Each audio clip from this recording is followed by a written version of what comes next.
প্রশ্ন হলো, হাঁটুর উপর কাপড় উঠলে অনেকে বলে ওযু নষ্ট হয়ে যায়, আবার অনেকে বলে ওযু নষ্ট হয় না, কারণ ওযু ভঙ্গের কারণের মধ্যে নাকি হাঁটুর উপর কাপড় ওঠার কথা নাই। এক্ষেত্রে শরীয়ত কি বলে? খুব সুন্দর প্রশ্ন, এবং এই ভুল ধারণাটা আমাদের এই অঞ্চলে একটু বেশি।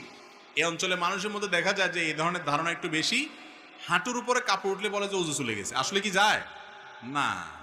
হাঁটুর উপরে কাপড় ওঠার সাথে ওযু যাওয়ার সম্পর্ক, ওযু যাওয়ার সম্পর্ক কিসের সাথে বলেন তো?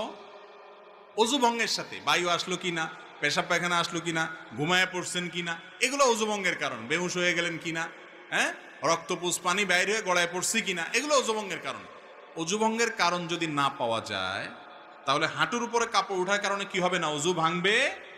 তবে যদি মানুষের সামনে, আরেকজনের সামনে হাঁটুর উপরে আপনার যার সতর যে আপনার দেখার জায়েজ নাই, অজুখানা অজু করতে গিয়ে এইভাবে হাঁটুর উপরে কাপড় উঠাইছেন অন্যের সামনে, অজু না ভাঙলে কি হবে? ফরজ ভাঙে যাবে।